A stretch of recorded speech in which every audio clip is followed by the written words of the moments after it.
Okay, important thing here. Good.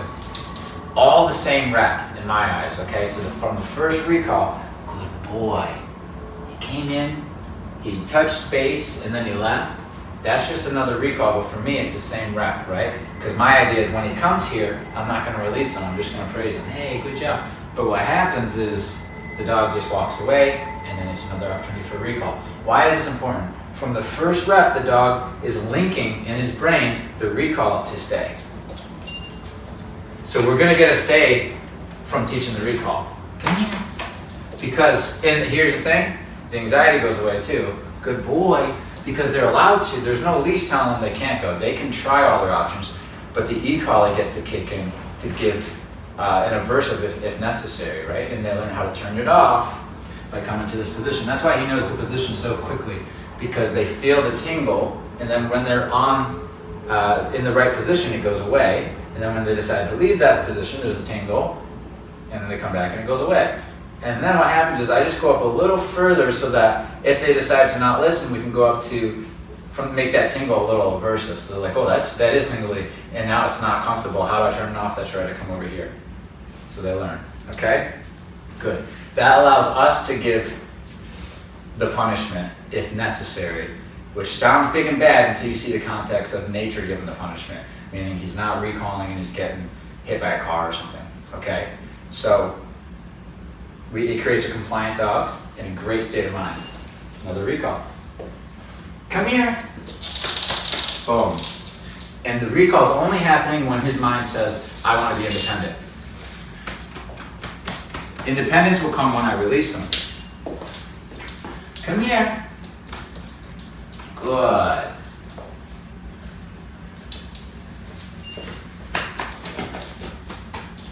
Good. And now as a stranger, I'm becoming very valuable. It's like, because coming to me always alleviates the pressure on the e-collar. So I'm getting brownie points real quick. By the end of the session, he's like, I know you, I like you. You're my comfort in this new place. Good. So it's really good for the trainer too. You become relevant. Good. Come. Come here. Good. That's amazing. Once I see the stay becoming more of what he chooses, then I'll start saying stay, and then we'll have that too. Come on, Roger, and let him try it. Here, listen, this is our style. He's allowed to try this. It's just gonna get hotter, and when he's ready, he can alleviate it because he's had a handful of reps now, he knows how. Roger, come here.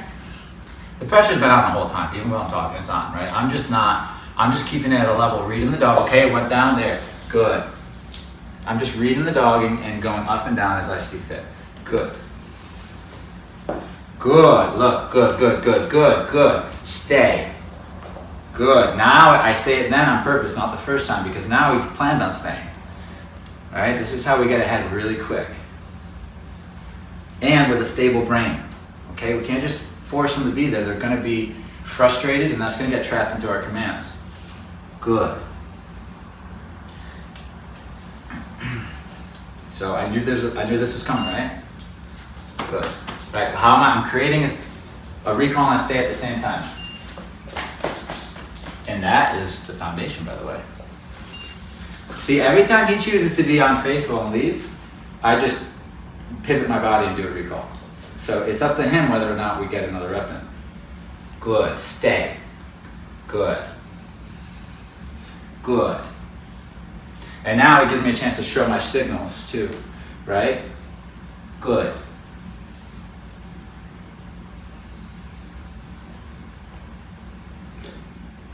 Roger. Good, baby. Good, baby. Okay, so look, we're capturing these. This sit's gonna be so easy to teach after he's given it like this. Break. Nice work, Roger. Break. Yay! That's your first time. That means Yes. you're free this time. Good Break. boy. I don't think anyone's ever had to say the word break to him. I He's don't always think broken so. on himself. Yeah, so he's like, okay, so this means I'm good. Break, go ahead. Yeah, you're good. You're good. Yeah. Yeah. So let's see how his brain retains that information. Come. That stem's on, but it's on really low. He's going the wrong way, it's dialing not. Roger, come to me. Scratch at it. Typical to see, hey, maybe if I scratch at it, it'll go away. I'm just holding here and letting the dog do it. Come to me, Roger. Come here. Pressure's on. I went up slightly there. I'm looking for motivation, right? I'll see it in the face. I'll see motivation, and then I can hold there. Come.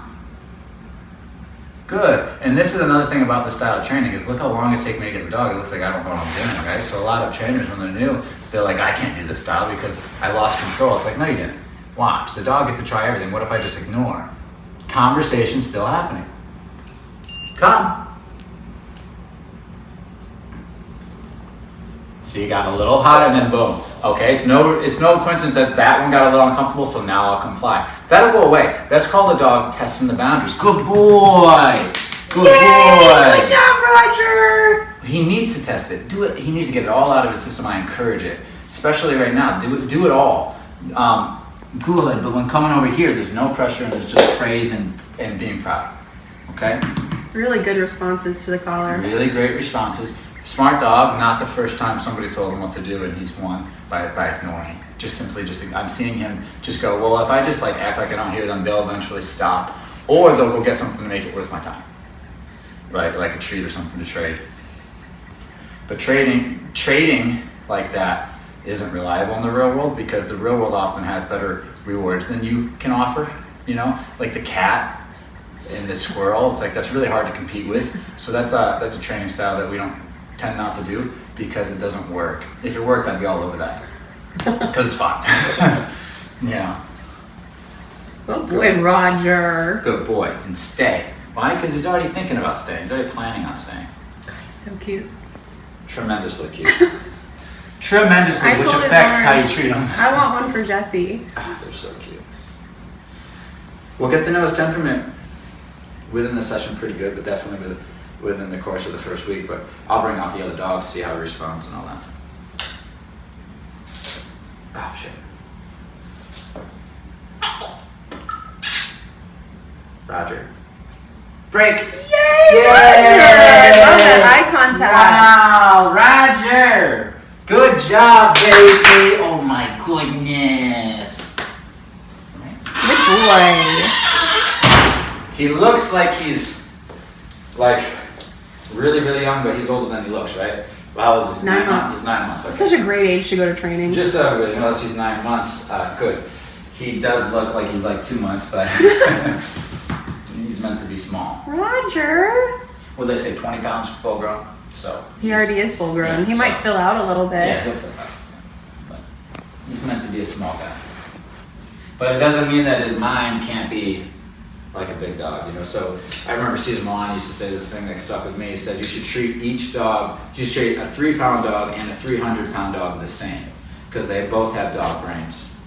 Good, look at that. Choosing the most successful behavior in this room. That's just what his brain did. He's like, this was successful, I'll choose that again. He's rewarded for that. That's already going towards state of mind training. State of mind training, one of the elements that not only is like regulating how intense they are, but also they try to think, what am I gonna like right now, right? Based off from what he told me last time in this situation. That's a dog holding themselves accountable. And when a dog's doing that, people love those dogs. They're like, this is a great dog, I want this dog. And it's just because they're just reading the room and adjusting themselves based off from the past. What did they like last time? Good. Okay, instead of having to direct them to death. You know, keep directing them in every situation, always, forever is exhausting. We want our dogs to eventually make good choices on their own. Good. Direct when we have to, but it shouldn't be every second of their life, you know. Good. Very nice, very beautiful. Good This is stuff. this is our bond right here, starting right in front of you guys. Good. And now, naturally, because I know what I need out of a relationship, I'm going to go get other dogs so that we can see what's going on there. This is just great response. Now, I want to say, if I were to recall him the first time, and I had him on a line, and I just said, beat means to come to me. You know, he's gonna be here and he's gonna whine and he's gonna be fidgety, and I can correct him for all that, but it still leaves room for the dog to be frustrated with the situation, which means they're gonna complain, especially, you know, if people come in and you start adding triggers into the environment, versus allowing him to do whatever he's gonna do. You know, he can jump up on the couch, he can run away, he can come at me and try to bite my face off. You know, he can do it all. He can do whatever he wants. I have control of the outcome. So I can shape the outcome, which will make him decide which is a valuable choice and which isn't. This is amazing. Good. And I 100%. And it's so crazy because it looks like you did it all silently. Like, yes. It's so incredible what you could do with that e-collar to create this. Look at the mind. I know. That's going to be in all of the command. That is a content mind. Why? Because he's already tried it all, right? So I'm telling you, we've been saying this a lot lately, especially, and we say this all the time, but this is the difference between creating a dog who knows the commands and complies, but is the state of mind's anxious and whiny and fidgety, versus a dog who knows the commands and complies and is stable and balanced upstairs and content. World of difference. You get owner A with the stressed out dog and owner anxious dog and dog who doesn't have any state of mind training, and owner B with the state of mind training, and you're gonna say, man, what a world of difference. And the knowledge of the commands is the same. So it's not the commands, right? And then there's the element of the pack and the hierarchy and all that goes with it, but that's part of state of mind training, right? State of mind training is simply the leader saying, here's your caps. Here's your caps for energy. In this context, stay calm, right? Around me, stay calm unless I offer it otherwise. That's essentially what's happening. Is the leader is setting boundaries, and the dog complies to those boundaries. And a lot of those boundaries aren't just physical; they're mental. We're saying, don't lift your energy up unless we've offered it. That's a huge thing. So if I offer play, let's do it. Let's get crazy. But if I haven't offered it, just like another dog in the pack, if you try to elicit it, you're going to get corrected. That's hierarchy, okay? That creates stability. Oh my God, he's being so good. Good. And his eye contact with you. Oh, I messed it up right there.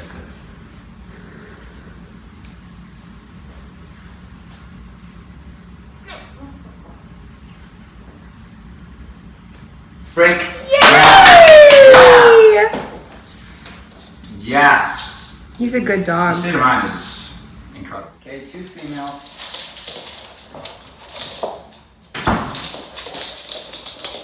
Nobody's very dominant. Sparky can be sometimes. He's spiking up. Yeah, it's adrenaline. It's so cute, Josh. I just can't handle it. I know. What is that? That's a whole other thing to talk about. Is I think that feeling that you're feeling is what keeps people from punishing dogs. And so that has its own side effects. But I know exactly what you're saying. It's so cute. It's like it does something to a person. It does. It really truly He does. wiggles his whole body. What are you seeing? Good stuff. Playful. Just playful, you know, just doing the right thing. He's you know, nothing inappropriate He's at all. Izzy size. He's been very respectful. He hasn't once yet. He might do it, but so far he hasn't put his nose in the crotch. You know, like forcefully and then concerning himself. I think it's play. He's seeing, I want to play, I want to play, I want to play. He's not thinking sexually right now or hierarchically.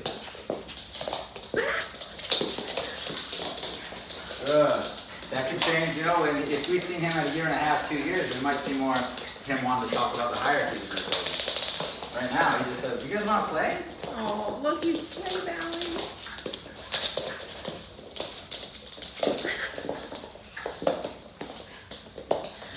Wow, what a good boy.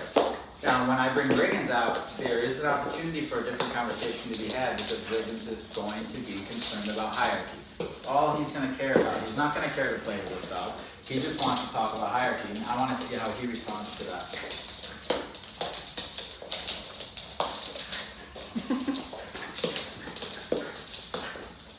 The interesting thing is neither of these two will be able to control him though unless they start being more assertive.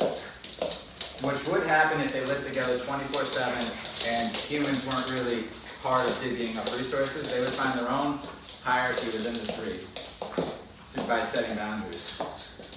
And I would imagine that Sparky would be able to set boundaries over top of both of these dogs because she has a side of her brain where she's willing to fight for resources. And Izzy just hasn't ever shown that. So honestly, Sparky would probably be the one getting the stuff out of these three right Look now. how cute he is. Let's go grab Mr. Riggy and see how that changes the dynamic, if it does.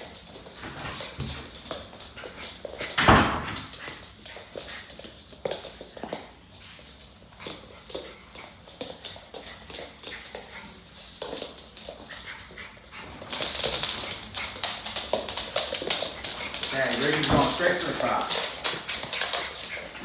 Okay? He said, I want to know what you're made of. I want to know if I can dominate you or not. That's what Riggins wants to know. And the answer is yes. So Riggins doesn't feel threatened, so that he's loose.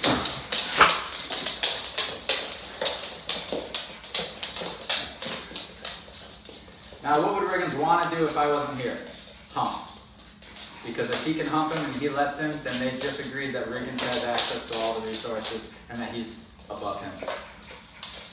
And they didn't have to fight. Alright. He's being respectful. Riggins is because I'm... The puppy is, I thought, Oh, a little okay, bit. Yeah, he's not even... It doesn't even seem to me that he's aware of hierarchy at this point. Like that. He's thinking play, play, fun, fun, play, fun, play, fun. They said he was really rough with the older golden, and the older golden didn't do anything. And they said it was problematic, like Yeah. way too rough. The answer to that is if you see your dog uncomfortable, somebody growls at it. Riggins growled. Riggins, yeah. Riggins will set boundaries. Riggins wants me to tell him, you know, he's like, I want to hump him, I know I can't, what am I supposed to do? I want to pee, I want to march somewhere, but I can't, what am I supposed to do? What am I supposed to do? What am I supposed to do? Alright. Yay! Yay! Come. With, this is still the same session, but this is with the distractions of other dogs, which are huge. Come here.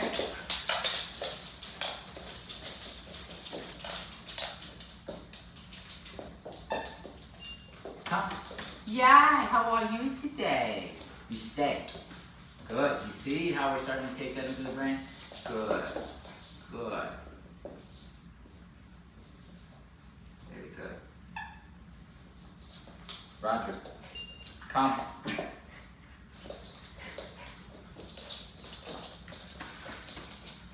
Good. Beautiful. Recalling off of another dog and a toy. Hey. Good.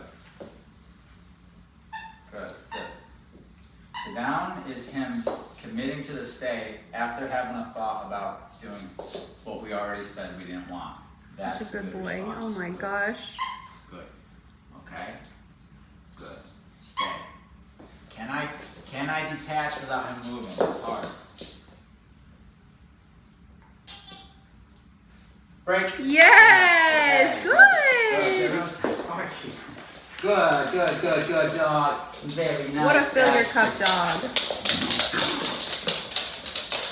Good. Good. Not to mention his physicality looks great. It looks great.